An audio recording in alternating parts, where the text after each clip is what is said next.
All right, let's get our wrap on the US Super Tuesday, of course, winding down. For the latest, let's bring in the foreign editor for The Australian, Greg Sheridan. Well, 15 contests, Greg. Basically, it's Trump, though, and daylight in the wash-up. Where does Nikki Haley go from here, and what happens now to the Trump juggernaut? Well, Peter, great to be with you as always. This was a huge day for Trump. All the momentum is now with Trump. Having said that, I like Nikki Haley. I like the fact that she doesn't do as she's told. Trump tells her to get out and she won't, and she won Vermont. Good on her. She's a heroine of democracy. But Trump has all but won the nomination. This should worry Biden very badly, especially because Trump in his victory speech was rational, calm and almost presidential. He was gracious and he went to his strongest suit, which is his policy differences with Biden. Now, rational Trump frightens the Democrats far more than deranged Trump does. If rational Trump is the guy we get for the next 6 months, he'll win. Of course, the record is not great for Trump maintaining discipline for months at a time, but all the momentum is with Trump. If in Biden's primaries, the uncommitted vote was often as big as Haley's vote in the Republican primaries. So that's Democrats going to a primary and preferring an empty chair to Biden.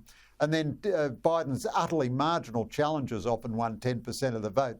So I think this is a very worrying day for Biden. Long, long way to go before the election. But all the big mo is with Trump right now.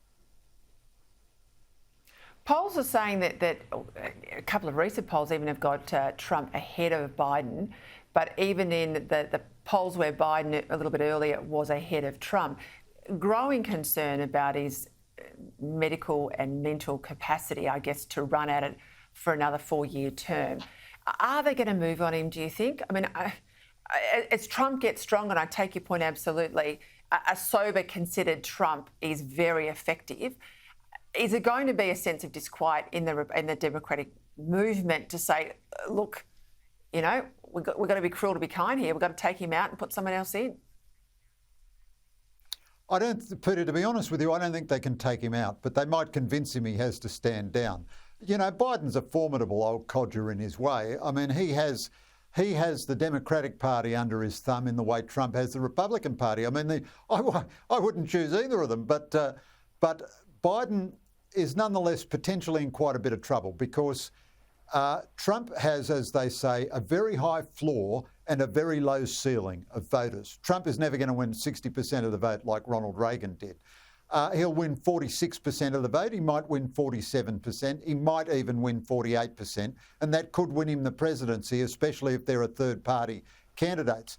Biden's big danger, though, is that everything that you say is absolutely true, and that is translating into an absolute lack of enthusiasm for Biden.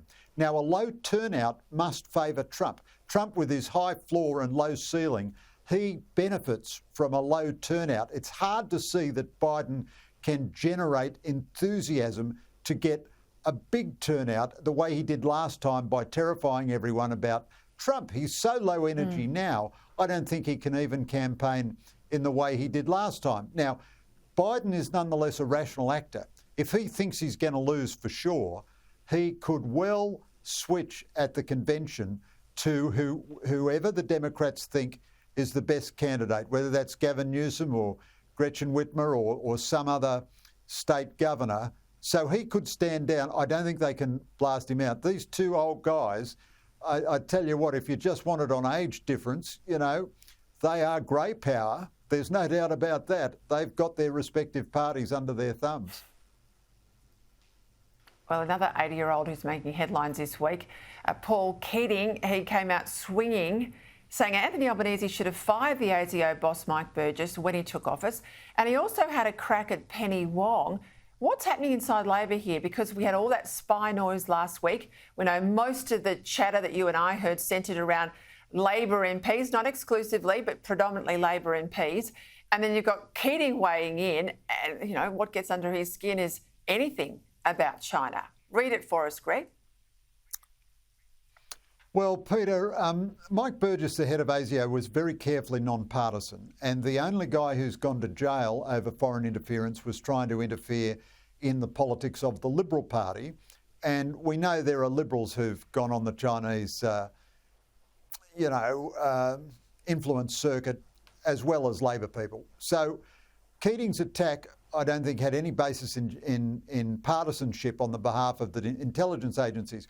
One good thing happened today, which is Jim Chalmers, the Treasurer, who is Keating's best friend in the federal cabinet and the conduit of his influence, said Keating was wrong to attack not only Penny Wong. Everyone in the Labor Party will defend Penny Wong, and she should be defended. She's an honourable, good person, and Keating's attacks on her are ridiculous.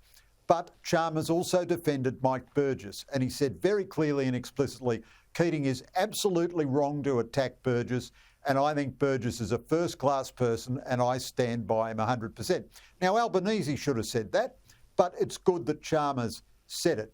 Keating is, I think, a kind of pathetic old guy these days, and everything he said was contradicted by Lee Hsien Loong, the Prime Minister of Singapore, by President Marcos, the President of the Philippines, and even the Malaysian Prime Minister Anwar. A couple of years ago, he was saying ASEAN had to gather together to defend against China, and then he went on to say he would welcome Australia as a member of ASEAN, and Australia doesn't want to join ASEAN. So Keating's idea that we've discredited ourselves by being pro-American is utterly ridiculous.